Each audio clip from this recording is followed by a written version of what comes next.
Trump had plenty to talk about yesterday at the Mar-a-Lago press conference. It went for about an hour or so, from the Panama Canal to Greenland, why we use so much water. I mean, he even touched on why so many whales are washing up on shore. But this is nothing new from President-elect Trump. He is able to cover so many different topics in depth, John. Yeah, the thing is that he actually outlined the reason why that he wants to I guess, for lack of a better term, take over Greenland. Sure. And make sure that we secure our economic and national security interests, not only in Greenland, but also Panama Canal. Mm-hmm. And renaming what? The Gulf of Mexico. Right, to the Gulf That of was America. A surprise. I can't wait to hear what our political panel has to say about it. Oh, so let's too. bring them in. We're joined today by Melanie, Collette. She's a former vice chair of the New Jersey Federation of Republican Women and the host of Money Talk with Melanie. Also joining us is Theron Bond. She's a Democratic strategist. Welcome back to First Edition. Good morning. Good morning, ladies. So much to talk about this morning, as John mentioned. Let's start with this. We're going to be changing the name of the Gulf of Mexico to the Gulf of America, which has a beautiful ring that covers a lot of territory. The Gulf of America, what a beautiful name. Melanie, Trump clearly not leaving any stone unturned as he retakes the White House in less than 2 weeks.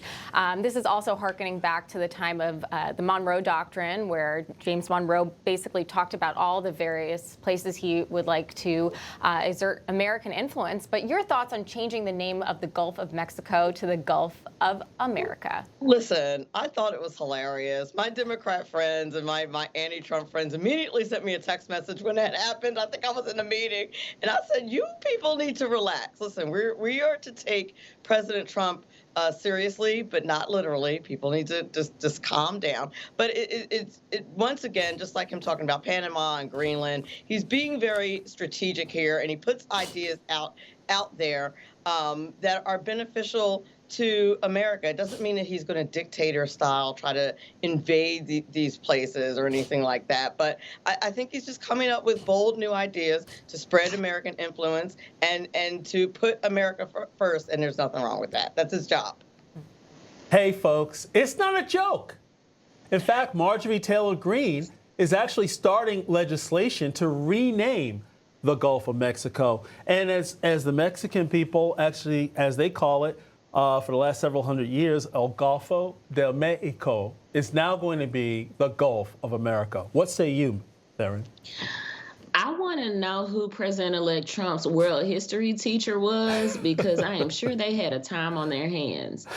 I need him to take care of the things that he campaigned on first, and the things that will help the everyday American person.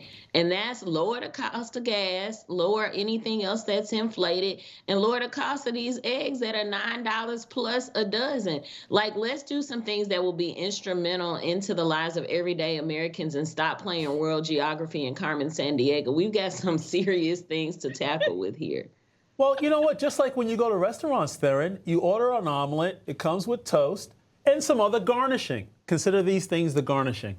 But I do think this is part of his mandate, Theron, because he talks about the reasons why we have to exert American influence in all these various locations, particularly because of the Chinese. The Chinese have a foothold in the Panama Canal, as well as having influence in Canada, and it also affects our overall supply chain, Absolutely. Melanie. So can you speak to some of the reasoning as to why President-elect Trump he's not joking, really, because these are important places for America to, again, have a dominance?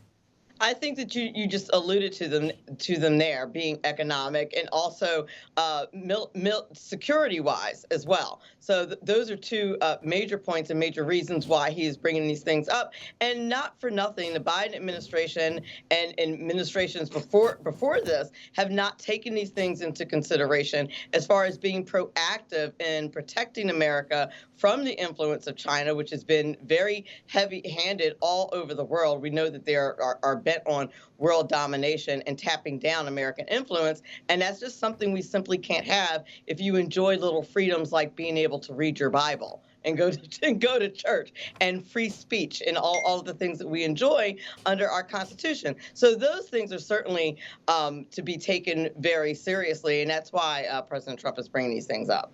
Absolutely. It's a new world. Russian aggression as well as Chinese aggression makes us look at the world a little differently. And in fact, you mentioned a lot of freedom just a moment ago, Melanie. Well, Meta CEO Mark Zuckerberg making a huge announcement yesterday about getting back to our roots. Watch this. The recent elections also feel like a cultural tipping point towards once again prioritizing speech. So we're going to get back to our roots and focus on reducing mistakes, simplifying our policies, and restoring free expression on our platforms. We're going to get rid of fact checkers and replace them with community notes, similar to X, starting in the US. The fact checkers have just been too politically biased and have destroyed more trust than they've created. We're going to simplify our content policies and get rid of a bunch of restrictions on topics like immigration and gender. We're going to move our trust and safety and content moderation teams out of California, and our US-based content review is going to be based in Texas. I think that it will help us build trust to do this work in places where there is less concern about the bias of our teams. I must say that I love this version of Mark Zuckerberg. With the chain, the big hair, I'm loving the changes. Elon Musk, one of the first to applaud the move. Even Donald Trump has something to say about it. Take a listen. Honestly, I think they've come a long way. Meta, Facebook, I think they've come a long way. Do you think he's directly responding to the threats that you have made to him in the past with these Probably. issues? Yeah, probably. So, Theron, it seems like Mark Zuckerberg it actually has a close eye on what Elon Musk is doing. Why? Because Elon Musk launched community notes. Forget the fact checking. Everyone can come in, state their opinion, right? So that way it's free speech. You don't have to censor. Isn't that what America's about? Discourse. You are allowed to say what's on your mind, but that also has boundaries. And unfortunately, his, I guess, leaning into what Musk has done is very disappointing. It's almost more biased than what the platforms currently are. And what this is going to open the door for is more hate and more racism. This is not about fact checking, because I think most of us will look in multiple platforms. Those who are on Facebook are most often on Instagram, which is also owned by Meta, or Twitter or Snapchat or TikTok, all of these things, and get information from a variety of ways.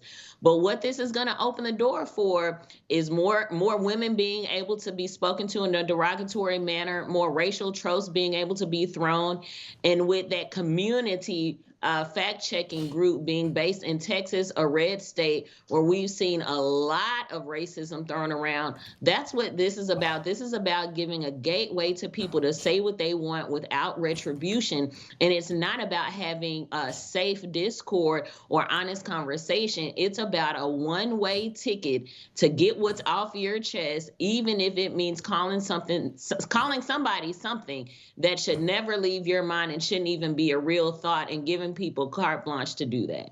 I'm glad you're wearing "fight" on your top. It says "fight cancer" because it's cervical cancer awareness month. Right. We need to fight cancer. One of the cancers is censorship. So I'm glad you wore that this morning. No, because I've had many of people call me some things that far surpassed civil discourse, and I think we understand that civil discourse is going to happen. I get that all the time from Democrats.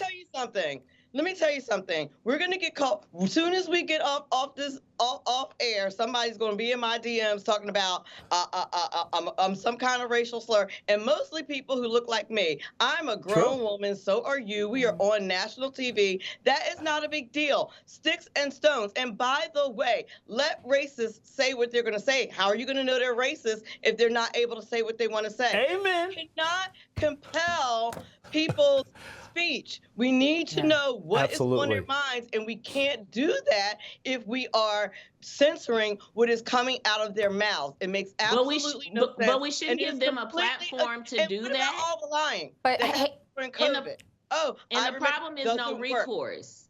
Unfortunately, hate speech is protected speech, and the slippery slope, I mean, Meta is doing this now, but it's far too late. We saw President-elect Trump get deplatformed from Meta. We also saw the fact that they suppressed news stories such as the one from the New York Post with Hunter Biden's laptop, calling it disinformation. So Exactly. it's really unfortunate. Yes, I mean, that's horrific that people are being called names, but that's the nature of the First Amendment. I mean, the ramifications, if we keep going down this road, to John's point, ultimately censor us and prevent information from getting out there. But turning to this story, the news keeps getting worse for New York City Mayor Eric Adams, from the deadly violence on the subways to now heightened misconduct allegations. Federal prosecutors who indicted Adams on corruption charges in 2023 say they're uncovering even more wrongdoing. Theron, are you surprised by this? And what do you make of the latest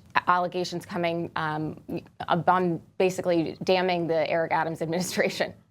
I mean, we knew what type of person he was before he was elected mayor. Let's be clear. Some people just hide things very, very well. What's happening now is every move that Mayor Adams is making is to try to get a potential pardon from President-elect Trump. It's as clear as day. This is why all of these appearances are happening with Commissioner Tiss. This is why all these crime statistics are coming out.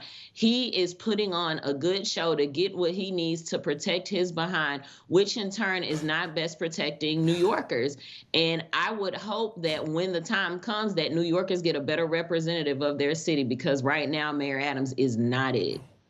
Well, you know, the thing is that Mayor Adams, I think sometimes, Melanie, if you surround yourself with bad apples, you actually put yourself in harm's way. And I think that's what he did. He hired a lot of his friends. There were a lot of people recommended to join his cabinet. And this is what this boils down to. So the thing is, you're innocent until proven guilty. I want him to be successful, but a lot of Democrats are coming against him even before he got into office. Why? Because they passed these no bail reform laws. Absolutely, and because he was against them, and I think that I think anytime that you are a police officer and you are used to defending the law, these sanctuary city laws and just allowing people who are here illegally to run roughshod over your city and over your citizens is going to get to you. And all of a sudden, everybody's oh so concerned about what he's doing. Why? Because he has the audacity to speak out against the Biden administration, against Kamala Harris, and against these horrible laws and these horrible crimes that they have allowed to inflict on the citizens of New York City. I don't know whether he did these crimes or not, but this is also a political hit job. The reason why they're coming after him, we know that they probably would be super quiet had he gone along to get along with the sanctuary city policies and all the other terrible policies that administration has visited upon America and upon New York City. No, it does make sense that the timing of this is very suspect. Theron, what say you about the timing? Basically, after the fact that Eric Adams also met with Tom Homan, he seems to be more in favor of preventing migrants from running around our city. He's practicing CYA in real time, and that's cover your you-know-what. That's what he's doing. He's talking to whoever he needs to. He's talking real good. He's saying what they need to hear.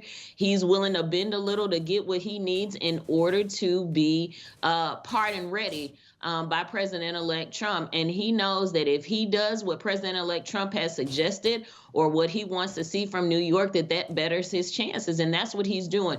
But Mayor Adams is what we refer to as a dino. That's a Democrat in name only. I don't really know what makes him a Democrat or what policies he follows that put him under that big tent, because the way he's acting is not in line with that.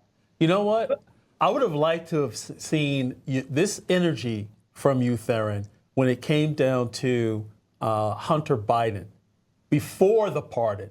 That's the type of energy that I would have want to have seen coming out of your mouth with regard to the Bidens. But we got to leave it there. Melanie, Collette, Theron Bond, thank you so much for joining First Edition. Thank you.